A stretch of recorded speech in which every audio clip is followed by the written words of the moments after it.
Alors, bonsoir à Imen Bassalah. Bonsoir. Qui est l'autrice d'un roman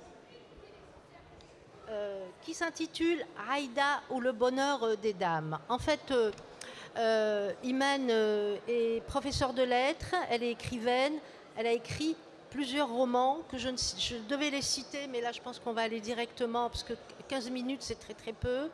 Et donc en 2023, elle publie donc aux éditions Anne Carrière Aïda ou le bonheur des dames, et c'est ce roman qui fera l'objet de notre entretien.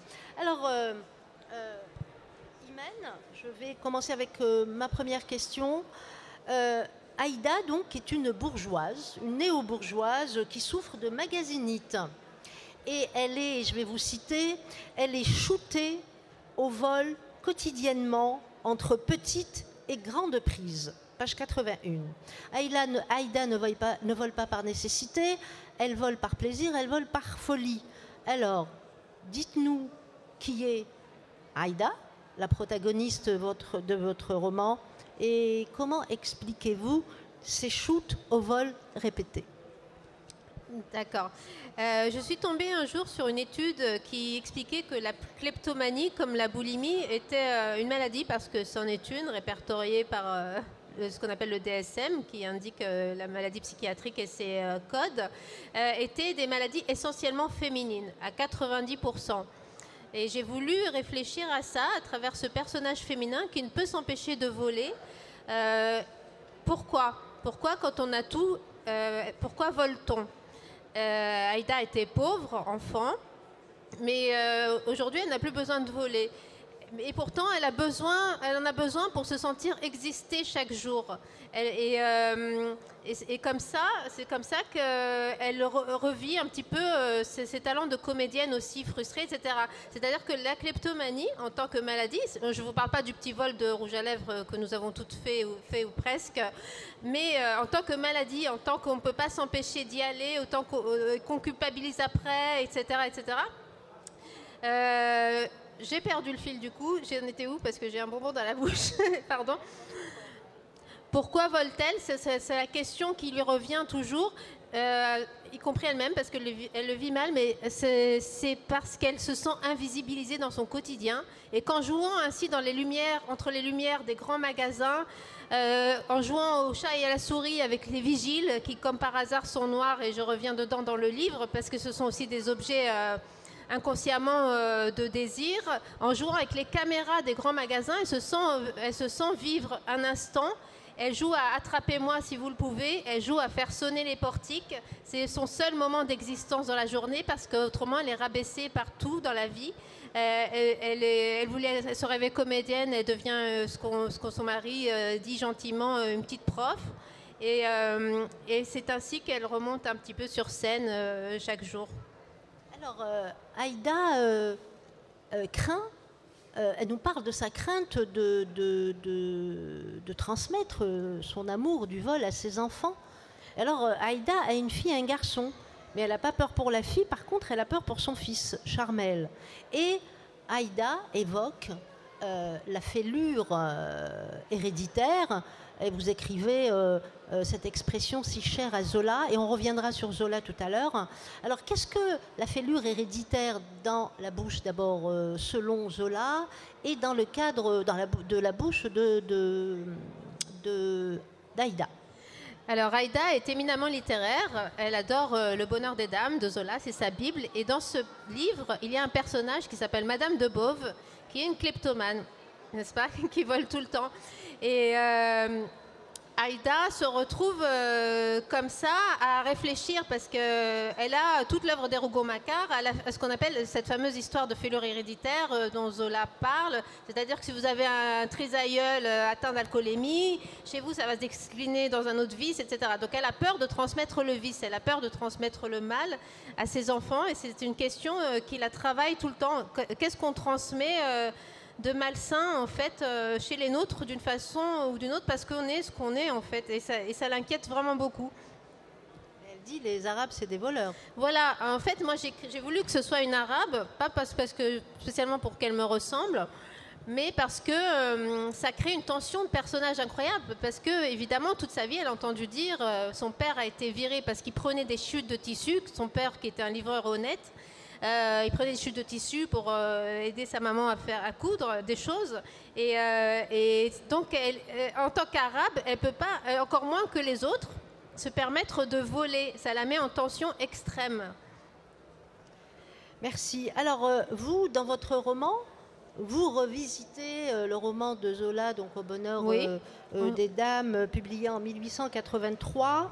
Et vous écrivez, page 51, et je vous cite, « Il y a tout dans Zola, parce qu'il y a tout ce qui nous arrive dans le XXIe siècle. » Alors, Aïda semble être le pendant contemporain de la comtesse de Boves qui, dans Le bonheur des dames, vole pour voler. Est-ce que vous pouvez nous parler de cette référence à Zola? Tout à fait. Zola, bon, je ne vais pas vous en parler en tant que prof de lettres, mais essayer de revenir au sujet qui nous anime aujourd'hui, c'est-à-dire la kleptomanie d'Aïda, qui permet de réfléchir en fait à toute la société. La kleptomanie, c'est une maladie qui est née en même temps que les grands magasins historiques, le Bon Marché, la Samaritaine, ce qu'on appelait la place Clichy, les grands magasins du Louvre, etc. Au moment même où les magasins ont commencé à étaler, les femmes se sont mises à voler, les femmes qui n'en avaient pas besoin, parce que je différencie complètement le vol de nécessité du vol comme ça, loisir, addiction, etc. Et tout de suite, on les envoyait chez les aliénistes pour pas évidemment que la comtesse de machin écope d'une peine ou soit citée dans les journaux, etc. Et les aliénistes ont été complètement intriguées par ces femmes qui ne pouvaient pas s'empêcher. Alors avant, il n'y avait pas de bip, mais elles se faisaient des doubles poches, elles empaquetaient elles-mêmes dans des coins. Il y avait des salons de lecture qui permettaient de voler en cachette, etc., parce qu'ils avaient des robes incroyables. Et donc, ils ont réfléchi à tout ça et ils ont établi que c'était des femmes qui étaient très en souffrance en réalité.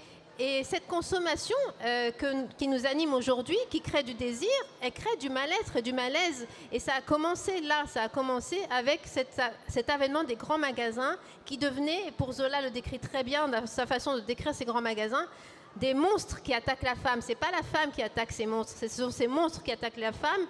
Et souvent, d'ailleurs, elle volait des choses liées au corps, des sous-vêtements, des parfums, des crèmes, etc. Pas parce que c'était le plus facile, mais parce qu'il y a une sensualité qui était exacerbée, qui était créée par ces magasins.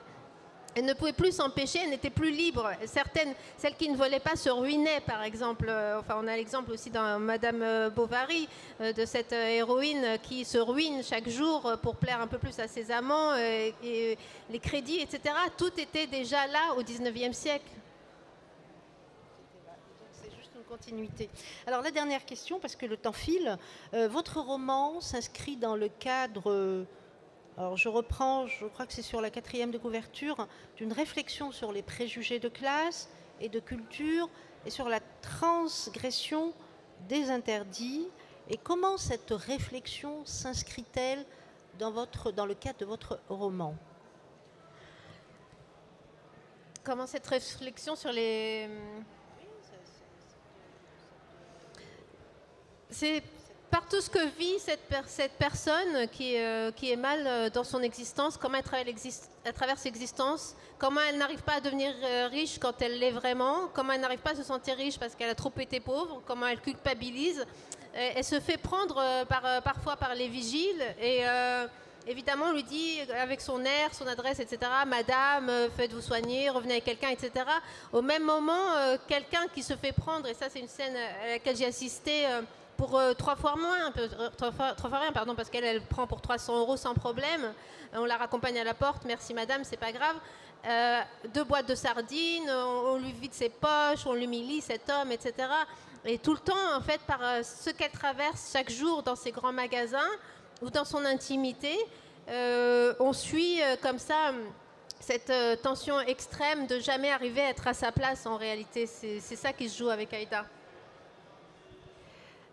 Alors, attendez, je regarde l'heure.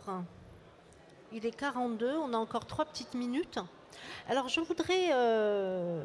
Alors, votre roman est parsemé de pics d'humour. Oui.